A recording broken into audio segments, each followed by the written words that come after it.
सरू, एक निर्दोष लड़की जो अचानक एक जहर भरे झूठ में फंसी हुई है।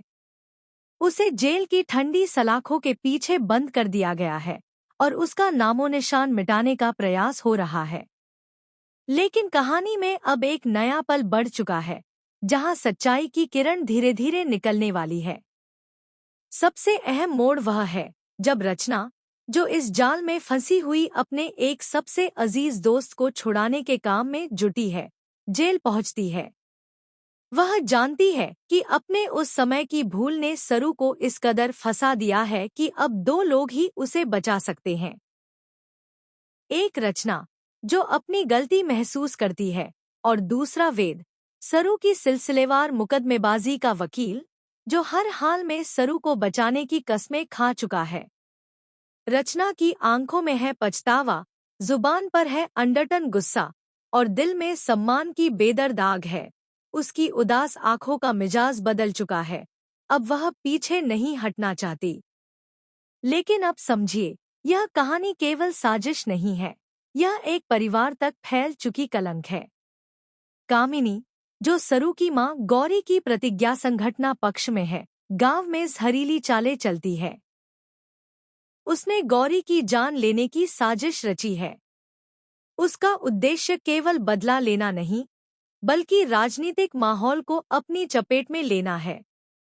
क्योंकि अगर गौरी रिमूवल हो जाती है, तो सरू की इमेज को ठेस पहुंचेगी और अनिका, जो चुनावी राजनीति में अपनी डगर साफ कर रही है, वह राजनीति की पूंजी अपने नाम लगा लेगी।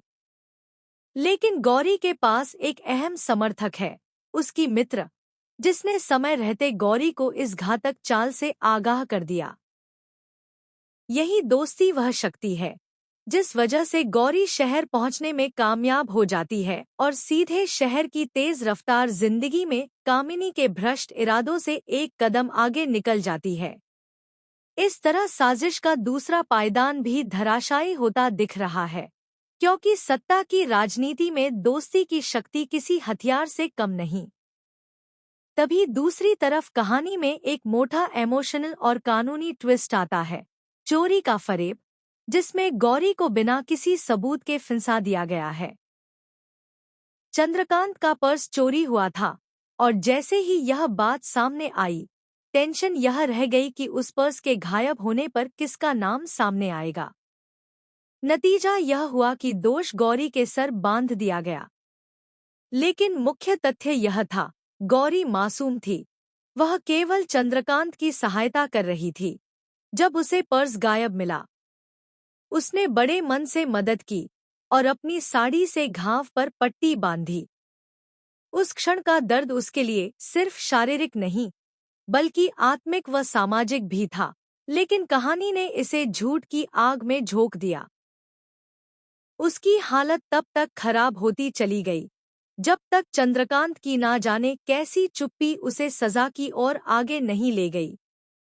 उधर ऐसे फितूर का बाजार चलता रहा और हम उस दूसरे केंद्र में आते हैं, वेद। वेद अब अदालत की स्थिरता खोजने का प्रयास कर रहा था। उसने जल्दी से बेल की तैयारी करवाई, दस्तावेज तैयार करवाए, लेकिन एक राजनीतिक दखल की आग बीच में आ गई, अनिका का खेल।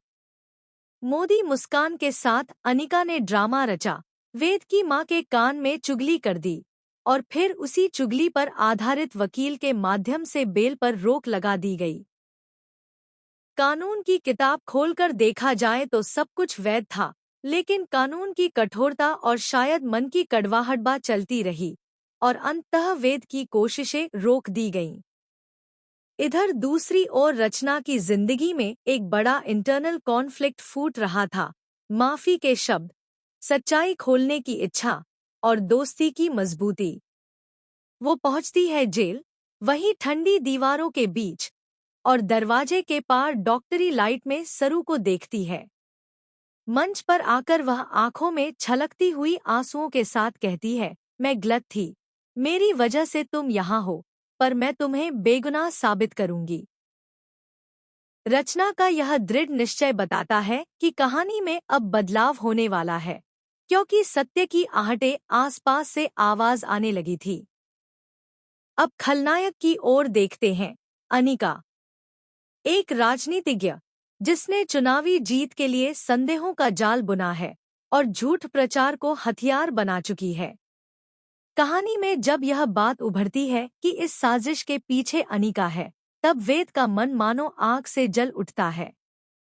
अब उसकी प्रतिक्रिया सिर्फ कानूनी नहीं रह जाती, उसे मन ही मन उस साजिश करने वाले को सबक सिखाना होता है। जो गलत किया है उसे छोड़ा नहीं जाएगा। अगस्त्य की तरह उसकी ये कसम कहानी की नींव को थरथराती है। लेकिन बात इसमें खत्म नहीं होती। कहानी का अगला हिस्सा एक फैमिली ड्रामा में बदल जाता है, क्योंकि वेद की मां कहती है कि रचना चुप रहें, परिवार को बदनाम न होना पड़े। ये मानसिकता आज भी समाज में बहुत गहरी है। इमेज, प्रतिष्ठा और शक्ल को जिंदा रखने का दबाव। लेकिन रचना अब बदलाव की मूर्त इस शोर में नहीं चुप होगी। उसने खुद राजी हो चुकी है कि वह सरू के लिए बहन बनकर गवाही देगी। यही बदलाव कहानी का टर्निंग पॉइंट है।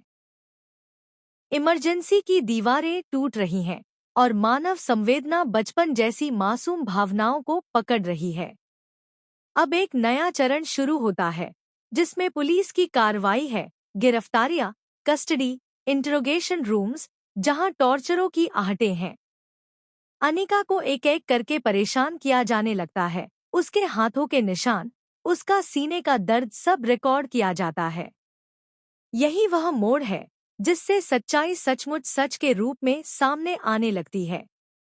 हर ट्विस्ट जो कहानी में रचा गया था, वो व्यवस्थापकीय आदेश के पीछे कटने लगता है। अनिका के झूठ का पर्दाफाश होने लगता है और कहानी एक चढ़ाव पर आ जाती है। उसके बाद आता है वह सत्तारूढ़ पल, कोर्टरूम।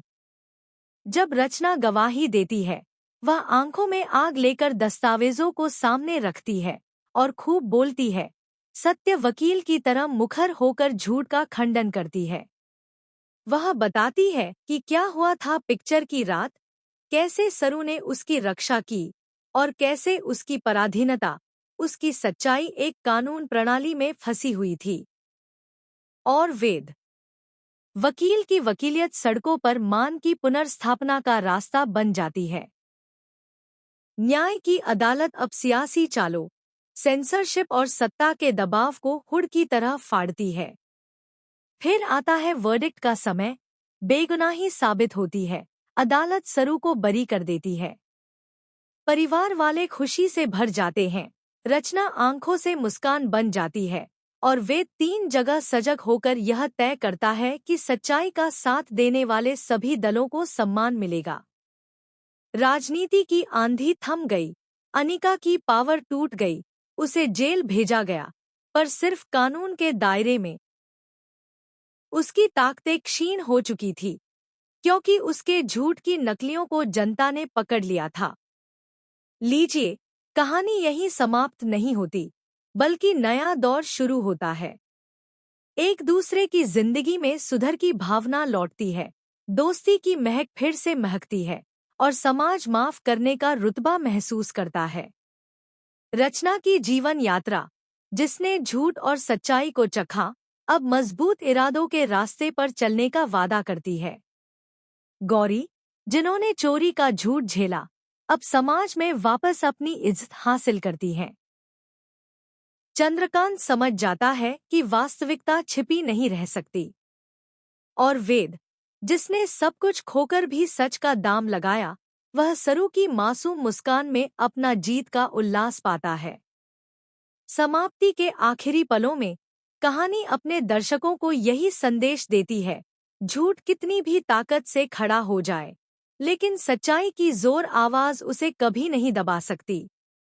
दोस्ती, परिवार, प्यार, यही है वो मूल्य जो साजिशों के खिलाफ सबसे मजबूत ढाल बनते हैं। और हाँ, अगर आप भी इस कहानी के साथ रोमांचित हैं, तो अपनी राय जरूर साझा करें। आप चाहते हैं कि वेद, रचना और सरू जल्द से जल्द फिर से खुशहाल जिंदगी की ओर बढ़ें?